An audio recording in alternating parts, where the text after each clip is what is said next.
السلام علیکم۔ رضا علی حجویری آپ کی خدمت میں، گنج بخش فیض عالم، مظہر نور خدا، ناقص آرا پیر کامل، کامل آرا رہنما۔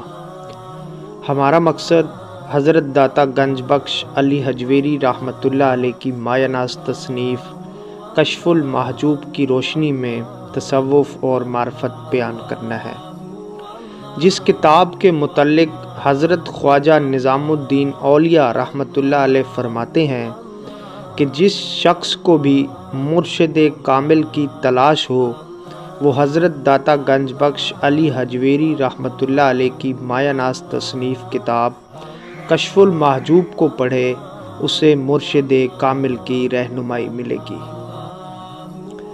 حضرت داتا گنج بخش علی حجویری رحمۃ اللہ علیہ نے اپنی مایہ ناز تصنیف کشف المحجوب میں اپنے متعلق فرمایا ہے کہ میں نے رسول اکرم صلی اللہ علیہ وآلہ وسلم کو خواب میں دیکھا، اور میں نے حضور اکرم صلی اللہ علیہ وسلم کے قدموں کا بوسہ لیا اور عرض کیا، یا رسول اللہ صلی اللہ علیہ وآلہ وسلم، مجھے نصیحت فرمائے۔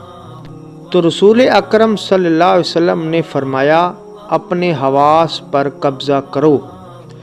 اس کا مطلب یہ ہے کہ جیسے مرضی حالات ہوں، کسی چیز کی کمی ہو یا زیادتی، لوگ مخالف ہوں یا چاہنے والے، رزق کی کمی ہو یا فراوانی، تم اپنے آپ کو، اپنے خیالات کو اور اپنے حواس کو برقرار رکھنا، یعنی کسی حالات میں گھبرانا نہیں ہے۔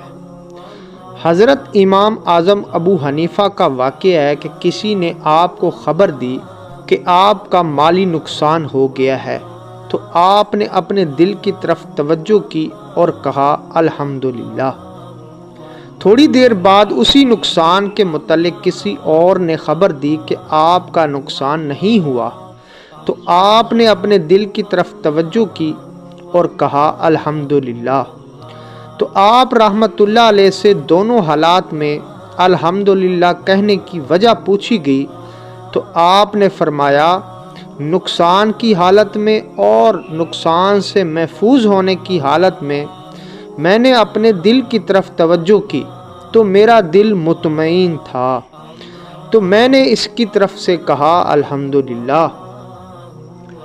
حواس پر قبضہ کرنا تو تمام مجاہدات کی جڑ ہے، اور یہ صرف اور صرف روزہ رکھنے سے ہی ممکن ہے۔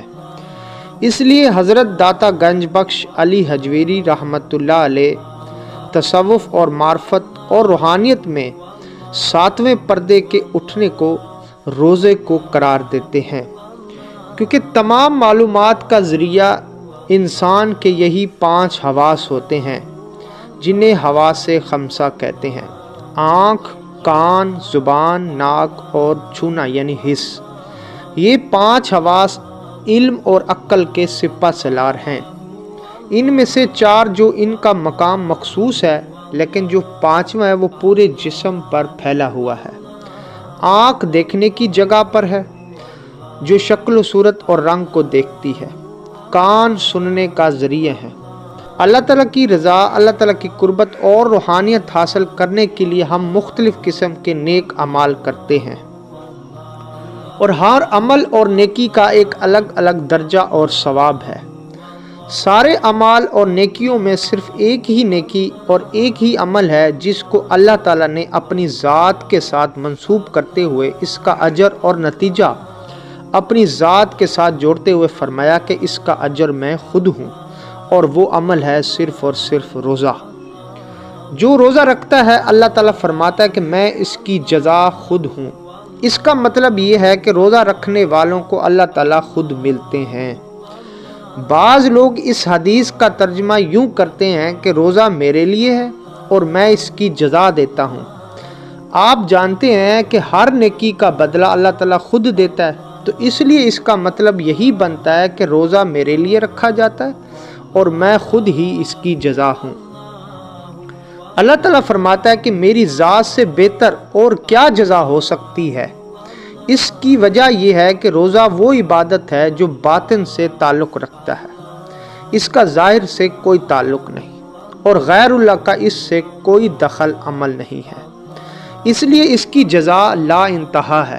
کہتے ہیں کہ اللہ تعالیٰ بہشت میں اپنی رحمت سے لوگوں کو داخل کرے گا، لیکن درجات عبادت کی وجہ سے حاصل ہوں گے، اور ان کے اندر جو ہمیشہ ہمیشہ رہنا ہے وہ روزے کی جزا ہوگی، کیونکہ اللہ تعالیٰ فرماتا ہے کہ انی جزاہم بھی، کہ میں خود اس کی جزا ہوں۔ رسول اکرم صلی اللہ علیہ وسلم نے فرمایا ہے کہ جبریل علیہ السلام نے مجھے خبر دی ہے کہ حق تعالیٰ نے فرمایا ہے کہ روزہ میرے لیے ہے اور میں خود اس کی جزا ہوں۔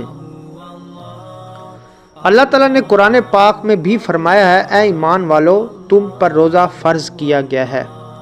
اس لیے حضرت جنید بغدادی رحمۃ اللہ علیہ کا مشہور قول ہے کہ روزہ نصف طریقت ہے، یعنی جو شخص روحانیت میں کسی بھی مقام تک پہنچنا چاہتا ہے اس کو روزے کی پابندی کرنی پڑے گی۔ روزے کی شرائط آپ کے سامنے بیان کرتا ہوں۔ روزے کی شرائط بہت ہیں، مثلا پیٹ کو کھانے پینے کی بجائے آنکھ کو بری نگاہ اور کان کو غیر شرع آواز اور زبان کو بیہودہ کلام اور گفتار سے بچائے، اور دل کو دنیا کی محبت سے محفوظ رکھے۔ اس کے بعد وہ شخص روزہ دار کہلائے گا، جیسا کہ رسول اکرم صلی اللہ علیہ وسلم نے فرمایا کہ جب تم روزہ رکھو تو کان کا بھی روزہ رکھے، آنکھ کا بھی اور ہاتھ کا بھی اور سارے اعضاء کا بھی۔ اور آپ صلی اللہ علیہ وسلم نے مزید ارشاد فرمایا، بعض روزے دار ایسے ہیں کہ ان کو ان کی بھوک اور پیاس کے علاوہ کچھ بھی نہیں حاصل ہو پاتا۔ اس کا مطلب ہے کہ روزہ صرف بھوک اور کھانے پینے کے پرہیز کرنے کا نام نہیں ہے، بلکہ ہاتھوں، آنکھوں اور کانوں کو بھی بیہودہ اور لغویات سے محفوظ رکھنے کا نام روزہ ہے۔ اس لیے روزہ دار کو چاہیے کہ ان تمام حواس پر قبضہ رکھے تاکہ مخالفت کی بجائے موافقت شرع نصیب ہو، کیونکہ روزے کے وقت صرف کھانے پینے سے پرہیز کرنا عورتوں اور بچوں کا کام ہے۔ اصل روزہ لذت نفس، لہو و گوئی اور غیبت کا ترک کرنا، نہ کہ کھانے پینے کا۔ اللہ تعالیٰ سے دعا ہے کہ اللہ تعالیٰ ہمیں صحیح طریقے سے عبادت کرنے کی توفیق عطا فرمائے اور روزہ رکھتے ہوئے طریقت کی منازل طے کرنے کی توفیق عطا فرمائے۔ ویڈیو آپ کو پسند آئی تو چینل کو سبسکرائب کریں، لائک کریں اور کمنٹس کریں، اور اس متعلق آپ کا کوئی بھی سوال ہو تو آپ کمنٹس میں پوچھ سکتے ہیں۔ شکریہ۔